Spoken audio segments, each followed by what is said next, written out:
السلام علیکم۔ آج جمعہ ہے، اکتوبر کی 13 تاریخ۔ وائس آف امریکہ واشنگٹن کی اردو سروس سے میں ہوں خالد حمید، خبروں کے ایک بلیٹن کے ساتھ۔ اسرائیلی فوج نے غزہ کے تمام شہریوں کو 24 گھنٹے کے اندر جنوبی حصے میں منتقل ہونے کا حکم دیا ہے اور کسی متوقع زمینی کارروائی سے قبل غزہ کی سرحد کے قریب ٹینک جمع کرنے شروع کر دیے ہیں۔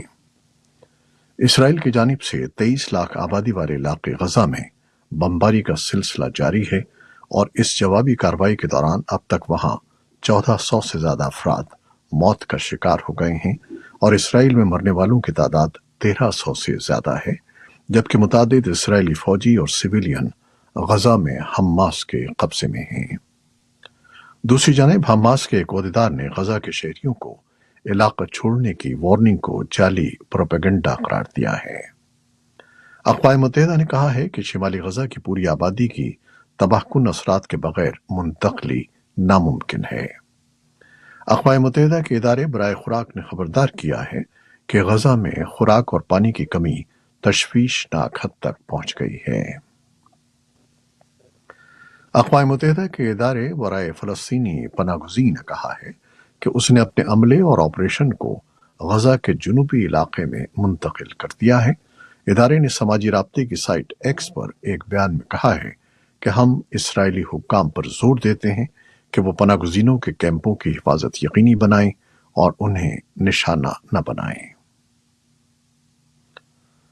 امریکی وزیر خارجہ اینٹنی بلنکن نے آج جمعے کے روز مشرق وسطیٰ کے متعدد ملکوں کے اپنے دورے کے دوسرے پڑاؤ میں اردن کے شاہ عبداللہ سے عمان میں ملاقات کی ہے۔ بلنکن اسرائیل کا دورہ کرنے اور وزیر اعظم بنیامن نیتن یاہو کے ساتھ تنازع پر بات چیت کے ایک روز بعد قطر پہنچے ہیں۔ شاہ عبداللہ سے ملاقات کے بعد جمعے کے روز ہی وہ مزید 3 ملکوں قطر، بحرین اور سعودی عرب کا دورہ کر رہے ہیں۔ دوحہ روانگی سے قبل وہ عمان میں فلسطینی اتھارٹی کے صدر محمود عباس سے بھی ملاقات کریں گے۔ دوسری جانب امریکی وزیر دفاع لائیڈ آسٹن بھی آج اسرائیل پہنچے ہیں، جہاں انہوں نے اسرائیلی وزیر اعظم بنیامن نیتن یاہو سے ملاقات کی ہے اور صدر جو بائیڈن کے بیان کو دہراتے ہوئے کہا ہے کہ ہم آپ کے ساتھ کھڑے ہیں۔ روس کے صدر ولادیمیر پوٹن نے امریکہ پر تنقید کرتے ہوئے دعویٰ کیا ہے کہ اسرائیل اور فلسطینیوں کے درمیان تشدد میں اضافہ یہ ظاہر کرتا ہے کہ مشرق وسطیٰ میں امریکی پالیسی ناکام ہو گئی ہے اور فلسطینیوں کے مفادات کو نظر انداز کیا گیا ہے۔ پوٹن کے ترجمان نے کہا کہ کرملن جنگی فریقین سے رابطے میں ہے اور وہ اس تنازع کو حل کرنے میں کردار ادا کرے گا، تاہم یہ نہیں بتایا کہ روس یہ کوششیں کیسے کرے گا۔ ترجمان نے خبردار کیا کہ یہ تنازع دوسرے خطوں تک پھیل سکتا ہے۔ وہ عراق کے وزیر اعظم محمد شیعہ سوڈانی کے ساتھ بات چیت کر رہے تھے۔ امریکہ کی جانب سے پوٹن کے بیان پر کوئی تبصرہ سامنے نہیں آیا ہے۔ امریکہ نے کئی برسوں سے مشرق وسطیٰ کے تنازع کا 2 ریاستی حل کا موقف اختیار کیا ہوا ہے۔ ایران کے اعلیٰ سفارتکار نے جمعے کو بیروت میں کہا کہ امریکہ کو حماس کے ساتھ جنگ کے علاقائی پھیلاؤ کو روکنے کے لیے اسرائیل کو روکنا چاہیے۔ امیر عبداللہیان نے کہا کہ امریکہ اسرائیل کو غزہ کو تباہ کرنے کا موقع دینا چاہتا ہے، جو ایک سنگین غلطی ہے۔ امیر عبداللہیان بغداد میں رکنے کے بعد جمعرات کی رات بیروت پہنچے اور لبنانی وزیر اعظم نجیب میقاتی سے ملاقات کے بعد کہا کہ لبنان کی سلامتی اور امن ہمارے لیے اہم ہے۔ بھارت نے آزاد فلسطینی ریاست کے قیام کی حمایت کا اظہار کرتے ہوئے کہا ہے کہ اسرائیل فلسطین تنازع پر نئی دہلی کی پالیسی مستقل رہی ہے۔ وزارت خارجہ کے ترجمان ارندم باگچی نے ہفتہ وار نیوز بریفنگ کے دوران کہا کہ بھارت ایک خود مختار، آزاد اور متحرک فلسطینی ریاست کے قیام کی حمایت کرتا ہے۔ بھارتی وزارت خارجہ کے ترجمان کا بیان ایک ایسے موقع پر سامنے آیا ہے جب منگل کو وزیر اعظم نریندر مودی نے اسرائیلی ہم منصب بنیامن نیتن یاہو کو فون کر کے حماس کے حملے کی مذمت کی تھی اور اسرائیل کے ساتھ مکمل تعاون کا یقین دلایا تھا۔ افغانستان میں طالبان نے پہلے سے کشیدہ دو طرفہ تعلقات کے درمیان پاکستان کے وزیر اعظم کی ایک متنازعہ سوشل میڈیا پوسٹ کے باعث پاکستان سے زلزلے سے متعلق امداد کو روک دیا ہے۔ وائس آف امریکہ کو جمعرات کو اعلیٰ سرکاری ذرائع سے یہ معلوم ہوا ہے۔ طالبان کے ایک سینئر عہدیدار نے نام ظاہر نہ کرنے کی شرط پر بات کرتے ہوئے اس بات کی تصدیق کی کہ پاکستان کے وزیر اعظم انوار الحق کاکڑ کی ایکس پر پوسٹ امداد قبول کرنے سے انکار کی ایک وجہ تھی۔ کاکڑ نے ایکس پر ایک پوسٹ میں کہا تھا کہ یہ امداد طالبان حکومت کی درخواست پر بھیجی جا رہی ہے، حالانکہ طالبان کا دعویٰ ہے کہ کابل نے آج تک باضابطہ طور پر بیرونی ممالک سے امداد بھیجنے کے لیے نہیں کہا۔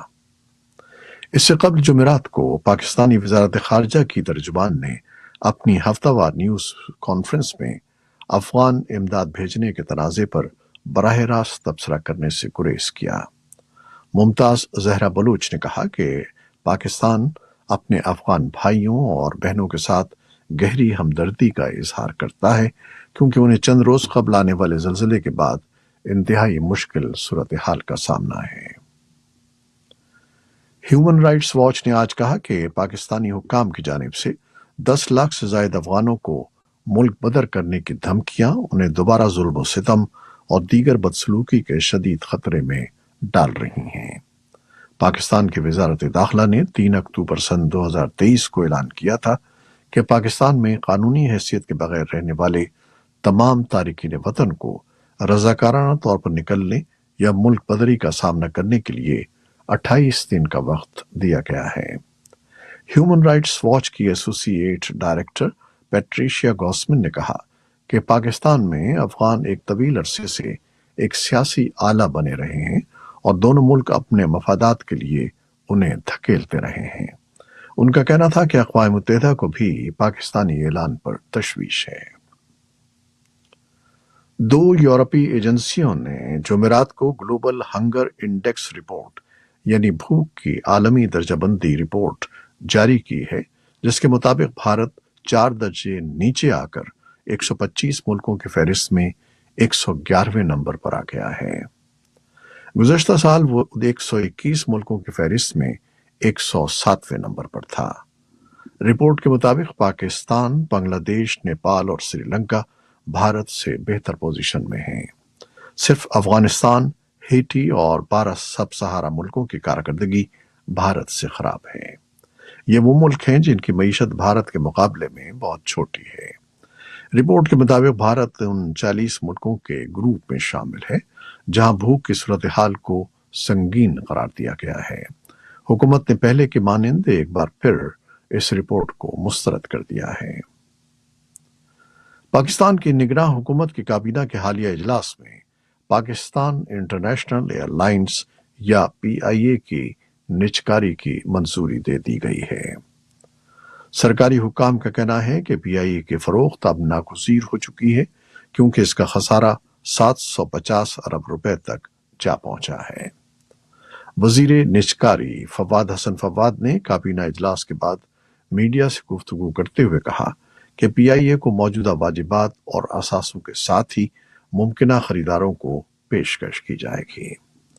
انہوں نے صحافیوں کو یہ بھی بتایا کہ PIA کا یومیہ خسارہ 50 کروڑ روپے ہے، جو 12.77 ارب روپے بنتا ہے، اور سالانہ یہ رقم 156 ارب روپے بنتی ہے، اور اتنا بڑا خسارہ حکومت کے لیے قابل برداشت نہیں ہے۔ لیکن ایوی ایشن انڈسٹری کے تجزیہ کاروں اور ماہرین کا کہنا ہے کہ یہ کئی دہائیوں کی بدعنوانی، نااہل انتظامی افسران کی تعیناتی اور اقربا پروری کی پالیسیوں کے ساتھ حکومتی پالیسیوں کا نتیجہ ہے۔ جرمن پولیس کے مطابق کم از کم 7 افراد اس وقت ہلاک اور 16 دیگر زخمی ہو گئے جب وہ ایک مشتبہ وین کا پیچھا کر رہے تھے جس میں انسانی اسمگلر تارکین وطن کو لے کر جا رہے تھے۔ زخمیوں کی حالت تشویشناک بتائی جاتی ہے۔ پولیس نے مزید کہا کہ حادثہ جنوبی جرمنی شہر میونخ میں آیا۔ وین میں بچوں کے علاوہ ڈرائیور سمیت 22 تارکین وطن سوار تھے۔ وین کے متعدد بار الٹنے کے بعد 7 افراد کی موت واقع ہو گئی۔ پولیس کے اعداد و شمار کے مطابق اگست میں جرمنی کے لیے رجسٹرڈ غیر قانونی بارڈر کراسنگ کی تعداد 14,701 تک پہنچ گئی، جو گزشتہ سال کے اسی مہینے کے مقابلے میں 6% زیادہ ہے۔ یہ تھی وہ خبریں جو فیس بک لائیو پر ہم نے آپ کے لیے پیش کی۔ ہماری ویب سائٹ، یوٹیوب اور پوڈ کاسٹ پر یہ بلیٹن آپ کے لیے پوسٹ کر دیا جاتا ہے۔